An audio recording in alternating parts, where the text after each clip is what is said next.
നമസ്കാരം, എല്ലാവർക്കും കൊച്ചി ഡെയിലി ന്യൂസിലേക്ക് സ്വാഗതം. കൂടുതൽ വാർത്തകൾക്കായി എല്ലാവരും ചാനൽ ഫോളോ ചെയ്യുക. ലോകം കാത്തിരുന്ന അല്ലെങ്കിൽ ആഗ്രഹിച്ച ഒരു തീരുമാനത്തിലേക്കാണ് പലസ്തീൻ സംഭവം ചർച്ചയ്ക്ക് വരുന്നത്. ഈജിപ്തിലെ കൈറോയിൽ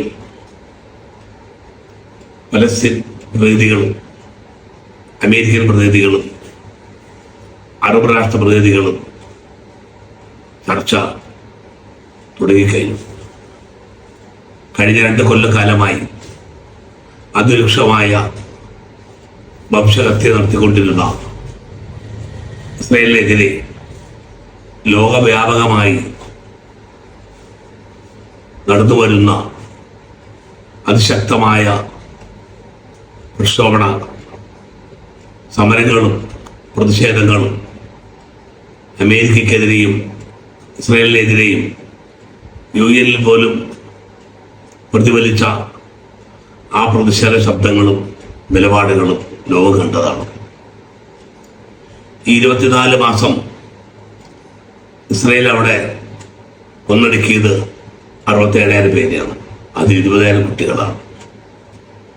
എന്നിട്ട് പോലും 2023 ഒക്ടോബറിൽ ഇസ്രായേല് ഗസയിലേക്ക് ഇറങ്ങിയത് ഹമാസ് തട്ടിക്കൊണ്ടുപോയിട്ടുള്ള ബന്ദികളെ മോചിപ്പിച്ചുകൊണ്ട് ഹമാസ് എന്ന പ്രസ്ഥാനത്തെ ഇല്ലായ്മ ചെയ്യും.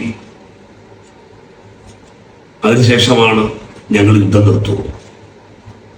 അത് 2 ആഴ്ചക്കുള്ളിൽ ഈ നടപടിക്രമം ഇസ്രായേൽ സേന പൂർത്തീകരിക്കുമെന്നുള്ള പ്രതിജ്ഞ നടത്തിയിട്ടാണ് നെതന്യാഹുവിന്റെ പട്ടാളവും ഇസ്രായേൽ രംഗത്ത് വന്നിട്ടുള്ളത്.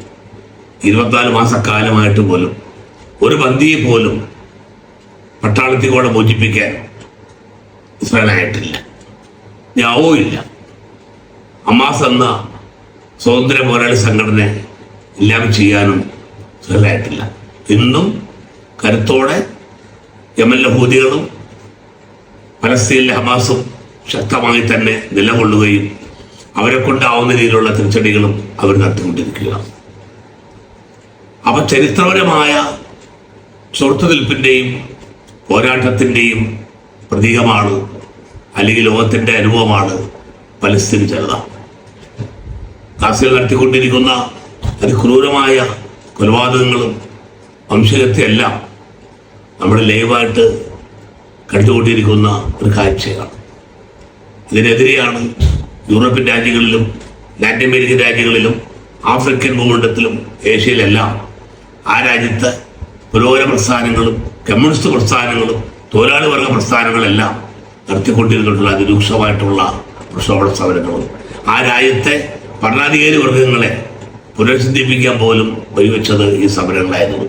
അങ്ങനെയാണ് ഫ്രാൻസും ബ്രിട്ടനും ഉൾപ്പെടെയുള്ള അമേരിക്കൻ പക്ഷാധികളായ ഈ രാഷ്ട്രങ്ങളുടെ ചുവടുമാറ്റം സംഭവിച്ചത് ആ നാട്ടിൽ നടന്നുകൊണ്ടിരിക്കുന്ന പ്രക്ഷോഭങ്ങളാണ്. അതാണ് ഇന്നിപ്പോൾ ചർച്ചയിലേക്ക് പ്രതിഫലിക്കാനുള്ള കാരണം. UN സഭയിൽ പോലും ഇസ്രായേലിലെയും അമേരിക്കയിലെയും ശക്തമായി തന്നെ ഉപയോഗിച്ചുകൊണ്ടാണ് അവിടെ പങ്കെടുത്ത ഭൂരിഭാഗം രാഷ്ട്രങ്ങളും പ്രതികരിച്ചത്. ഒരു ഘട്ടത്തിൽ നെതന്യാഹുവിനെയും ട്രംപിനെയും ഊക്കി വിളിക്കുന്ന അവസ്ഥ പോലും നമുക്ക് കാണാനിടയായി. അതുപോലെ തന്നെ നെതന്യാഹു പ്രസംഗിക്കാൻ വെച്ചപ്പോൾ ഭൂരിഭാഗം രാഷ്ട്രങ്ങളും അവിടുന്ന് വാക്കൗട്ട് നടത്തുന്നൊരു സംഭവം നമ്മൾ കാണുന്നുണ്ടായി. എന്തൊക്കെയായാലും ഒരു സ്വാതന്ത്ര്യ സമരത്തെയും അവകാശ സമരങ്ങളെയും എല്ലാ കാലത്തും അടിച്ചമർത്തി കൊലപാതകം കൊണ്ടോ ഭീഷണി കൊണ്ടോ കീഴടക്കാൻ കഴിയില്ല എന്നുള്ളതിൻ്റെ മറ്റൊരു ഉദാഹരണമാണ് പലസ്തീൻ ജനതയുടെ ഈ ചരിത്രപരമായിട്ടുള്ള വിജയം.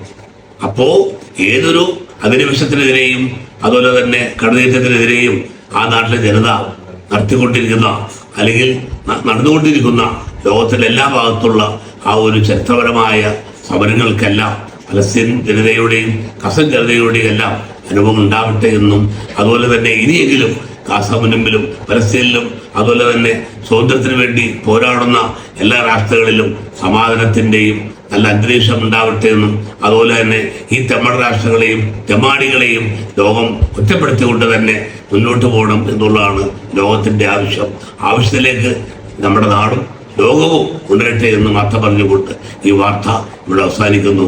നിങ്ങൾക്ക് എൻ്റെ നമസ്കാരം.